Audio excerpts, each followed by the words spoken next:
सन 1970 में Soviet union के वैज्ञानिकों ने सबसे अजीब और हैरान कर देने वाला एक्सपेरिमेंट शुरू किया, जो था धरती की सबसे गहराई में जाने का एक्सपेरिमेंट। और जब उन्होंने ये बोर होल यानी गड्ढा खोदना शुरू किया, तब कुछ ऐसी चीजें हुई जिसने पूरी दुनिया को हैरान कर दिया और इस एक्सपेरिमेंट पर ताला भी लग गया। आज आर्कटिक के घने जंगल और बर्फ की मोटी चादर से ढकी जमीन के बीच वीरान पड़ा है एक रिसर्च स्टेशन। टूटी हुई दीवारें, जंग लगे टूटे फूटे इक्विपमेंट्स और उनके बीच कंक्रीट की जमीन पर लगा है एक 12 इंच का धातु का ढक्कन, जिसे 12 बोल्ट से बंद किया गया है। और स्थानीय लोगों का मानना है कि ये नर्क का दरवाजा है, जिसे खोदकर वैज्ञानिकों ने शैतान को बाहर आने का मौका दिया था। लेकिन इसका असली नाम है कोला सुपर डीप बोरहोल, इंसान का बनाया सबसे गहरा गड्ढा, जो धरती के अंदर 12.26 किलोमीटर तक जाता है। एक के ऊपर एक 12 बुर्ज खलीफा खड़े किए जाएं, उतना गहरा, जिसे खोदने में वैज्ञानिकों को 25 साल लग गए। लेकिन फिर ऐसा तो क्या हुआ कि इस प्रोजेक्ट को शट डाउन किया गया। जब ये बोरहोल खोदने वाली ड्रिल पर माइक्रोफोन लगाकर अंदर भेजा गया, तो उसने कैसी आवाजें रिकॉर्ड की और धरती के 12 किलोमीटर अंदर जाने पर वैज्ञानिकों को क्या मिला, चलिए जानते हैं। लेकिन उसके पहले प्लीज आप वीडियो को लाइक और चैनल को सब्सक्राइब कर दीजिए। इस कहानी की शुरुआत होती है 1960 के दशक से, जब अमेरिका और सोवियत यूनियन के बीच कोल्ड वॉर चल रही थी। इस दौरान दोनों देशों के बीच एक रेस चल रही थी, अंतरिक्ष में पहले पहुंचने की रेस, जिसमें पहले बाजी मारी सोवियत यूनियन ने। लेकिन इन दोनों देशों के बीच एक रेस और चल रही थी, जो थी धरती के केंद्र में पहुंचने की रेस, जिसमें अमेरिका किसी भी हाल पर दूसरी पोजीशन पर आना नहीं चाहता था। इसलिए 1960 के दशक में अमेरिका मिसलेनियस सोसाइटी नाम के वैज्ञानिक के ग्रुप के एक परियोजना की शुरुआत करता है, जिसका नाम था प्रोजेक्ट मोहोल। इस प्रोजेक्ट का उद्देश्य था धरती के क्रस्ट की खुदाई करके मेटल तक पहुंचना, ताकि पता किया जा सके कि वहां क्या है। लेकिन धरती का मेंटल हिस्सा कितनी गहराई में मौजूद है, इसे समझने के लिए हमें बचपन में सिखाए गए भौगोलिक विज्ञान पर नजर डालनी होगी। तो केंद्र से नापे तो इस धरती की मोटाई 6378 किलोमीटर है, जो 3 परतों में बटी हुई है। सबसे बाहरी परत यानी क्रस्ट की मोटाई 40 किलोमीटर है। दूसरी परत यानी मेंटल की मोटाई 2900 किलोमीटर है। और मेंटल के बाद शुरू होता है कोर, जो 2 हिस्सों में बटा है। बाहरी कोर, जो करीब 2200 किलोमीटर चौड़ी परत है, ये परत लिक्विड मेटल की बनी है। इसके बाद अंदरूनी कोर है, जो ठोस धातु का बना है। उसकी चौड़ाई है 1280 किलोमीटर। यहाँ तापमान सूर्य की तरह सतह के बराबर पहुंच जाता है, लगभग 6000 डिग्री सेल्सियस। इतने ज्यादा तापमान को सहन कर सके ऐसा धातु तो वैज्ञानिक आज तक नहीं खोज पाए। इसलिए उन्होंने मेंटल लेयर तक जाने का फैसला किया। अब प्रोजेक्ट मोहोल के लिए अमेरिकन वैज्ञानिकों ने सन 1961 में अमेरिका के ग्वाडालूपे मैक्सिको में प्रशांत महासागर के अंदर खुदाई शुरू की, जहां उन्होंने खुदाई के लिए समंदर को चुना। दरअसल उनका मानना था कि समंदर के किनारे खुदाई करना काफी आसान काम होगा, क्योंकि यहाँ उनके 2 फायदे मिल रहे थे। पहला, समुद्री पानी धरती के अंदर की गर्मी को कुछ हद तक सोख लेता है, और दूसरा फायदा था समुद्र की गहराइयों से धरती के अंदर जाना जमीनी सतह के मुकाबले आसान था। अगले 6 सालों में अमेरिकन वैज्ञानिकों ने कुल 5 कुएं खोदे, लेकिन सबसे गहरे कुएं की गहराई सिर्फ 183 मीटर ही पहुंच पाई। और एक तरह से यह प्रोजेक्ट फेल हो गया, जिसमें सबसे बड़ी दिक्कत ये थी कि समंदर की सतह पर ड्रिलिंग के लिए जो शिप लगाई जाती है, उसे स्टेबल करना ही अपने आप में काफी मुश्किल है। तब शिप के चारों तरफ प्रोपेलर यानी बड़े बड़े पंखे लगाकर जुगाड़ बनाया गया। लेकिन इस प्रोजेक्ट में करीब 3200 करोड़ रुपए खर्च हो गए थे, और पैसे की किल्लत की वजह से अमेरिका ने इस प्रोजेक्ट पर हमेशा के लिए ताला लगा दिया। हालांकि इस खुदाई के दौरान विकसित हुई तकनीक आगे चलकर तेल की खुदाई के काम आई। हालांकि इस प्रोजेक्ट के बाद अमेरिका ने 1972 में एक बार फिर कोशिश की, लेकिन इस बार जमीन को चुना गया और वैज्ञानिकों ने ओक्लाहोमा राज्य में 2 ही सालों के अंदर 9,583 मीटर की गहराई तक गहरा खड्डा खोद दिया, जिसे बर्था रोजर्स बोरहोल कहा जाता है। ये तब एक रिकॉर्ड था।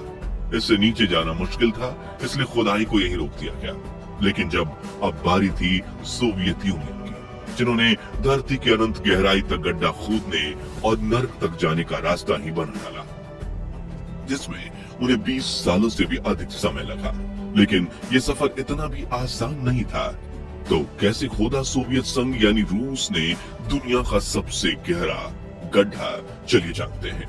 प्रशांत महासागर में खुदाई करते वक्त अमेरिका के फेल होने के बाद सोवियत वैज्ञानिकों ने जमीन से ही धरती की गहराई में जाने का फैसला किया, जिसके लिए उन्होंने रूस और नॉर्वे बॉर्डर के पास एक जगह चुनी जिसका नाम था कोला। इस प्रोजेक्ट को शुरू करने के लिए यहाँ एक 20 मंजिला इमारत तैयार की गई और अपने काम के समय इस इमारत में 3000 वर्कर्स रहा करते थे। दिलचस्प बात यह थी कि जो लोग इस प्रोजेक्ट में शामिल थे वो पूरे रशिया में उस समय के सबसे महान जियोलॉजिस्ट माने जाते थे, क्योंकि उनको न सिर्फ दुनिया की सबसे बड़ी ड्रिल चलानी आती थी, बल्कि उनको ये भी अंदाजा था कि अब और गहराई में जाने पर क्या कुछ निकल सकता है। हैरानी वाली बात यह थी कि हर रोज खुदाई का काम सूरज ढलने के बाद शुरू किया जाता। सबको पता था कि ये प्रोजेक्ट बहुत लंबा होगा और काफी बड़े बजट के साथ रूस ने 24 मई 1970 के दिन खुदाई शुरू की। कुछ ही सालों में वैज्ञानिक 7 किलोमीटर गहराई तक पहुंच गए, लेकिन फिर यहाँ से चीजें मुश्किल होती चली गईं। दरअसल गहराई बढ़ने से न सिर्फ धरती में मौजूद चट्टानें मजबूत हो रही थी, बल्कि तापमान भी काफी बढ़ रहा था, जिससे ड्रिल बिट्स मुड़ने और टूटने लगी। कई बार ऐसा हुआ कि ड्रिल की दिशा जरा बदलने से खुदाई आड़ी तिरछी होने लगी।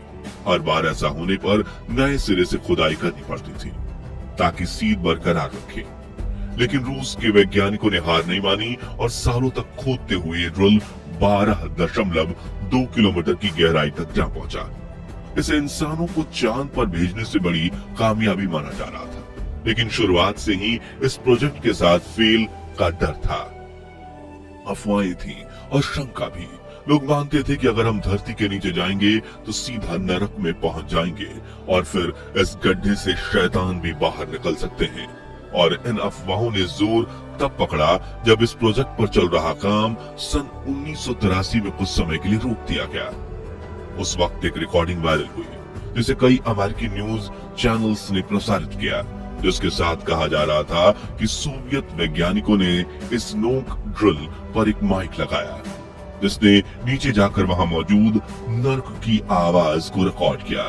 ये ऑडियो सुनने में थोड़ा भयानक जरूर था, आप भी सुन के। जिसके कुछ सालों बाद अमेरिकन न्यूज चैनल्स ने नॉर्वे के लोकल अखबारों की कुछ कटिंग्स प्रकाशित कर दी, जिसमें दावा किया गया था कि सुरंग से न केवल आवाजें आती हैं, बल्कि किसी ने वहां से चमगादड़ नुमा आकृति को निकलते देखा था, जिससे एक मिथक शुरू हो गया कि ये नर्क का दरवाजा है, इसलिए इसे बंद कर दिया गया, जबकि असलियत इससे कोसों दूर थी। दरअसल वैज्ञानिक जब 12 किलोमीटर की गहराई तक पहुंचे, उन्होंने पाया कि वहां का तापमान 180 डिग्री है, लेकिन उनकी कैलकुलेशंस के हिसाब से यह तापमान 100 डिग्री होना चाहिए था। इसी वजह से रोटेशन कर रही उन रील का तापमान 800 डिग्री तक पहुंच जा रहा था और वो जलकर जा रही थी। वहीं इतने टेम्परेचर और प्रेशर के कारण बेसाल्ट चट्टानें प्लास्टिक की तरह बर्ताव करने लगी, जिसमें उनमें ड्रिलिंग करना लगभग नामुमकिन हो गया। इसलिए अगस्त 1994 में इस प्रोजेक्ट को रोक दिया गया। वहीं इसका एक राजनीतिक कारण भी है। आपको याद होगा 1990 के दशक में सोवियत यूनियन का विघटन हुआ था और फंड से लेकर वैज्ञानिक उपकरणों तक हर एक चीज सोवियत से निकले देशों के बीच बांट दी गई थी। इसी वजह से इतने महंगे प्रोजेक्ट की फंडिंग रोक दी गई। हालांकि 2005 तक इस जगह पर एक रिसर्च स्टेशन बना हुआ था, लेकिन फिर कोला सुपर डीप बोरहोल को एक ढक्कन से बोल्ट लगाकर बंद कर दिया गया और वैज्ञानिक इस जगह को वीरान छोड़कर चले गए। इसी तरह 25 सालों तक चले इस प्रोजेक्ट में वैज्ञानिकों ने दिन रात मेहनत करके 12 फीट चौड़ा 12.2 किलोमीटर गहरा गड्ढा बनाया, मगर क्या इसका कुछ फायदा हुआ? तो इसका जवाब है हाँ, बिल्कुल हुआ। सबसे पहले तो वैज्ञानिक नई तकनीक खोज निकाली थी जिससे वो इतनी नीचे तक जा सके। अलग तरह की चट्टानें मिली जो इतने ज्यादा तापमान पर भी ठोस थी। सन 1979 तक आते आते इस प्रोजेक्ट ने पुराना रिकॉर्ड तोड़ डाला जो पहले अमेरिका के नाम था। सन 1983 तक ये ड्रिल 12 किलोमीटर से ज्यादा की गहराई पर जा चुकी थी। अब टाइम था जश्न मनाने का।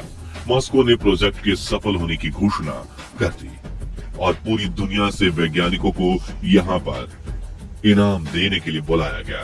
सभी वैज्ञानिकों ने नीचे मिली चट्टानों पर अध्ययन किया और इस तरह इन चट्टानों का सबसे पहले किसी इंसानी आंखों द्वारा देखा गया।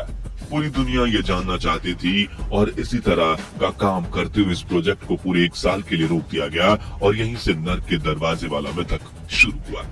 इसके अलावा पहले माना जाता था कि अर्थ के क्रस्ट में एक निश्चित गहराई के बाद ग्रेनाइट चट्टानें खत्म हो जाती हैं और बेसाल्ट चट्टानें शुरू हो जाती हैं, लेकिन वैज्ञानिकों ने पाया कि ऐसी कोई बाउंड्री वहां मौजूद नहीं है।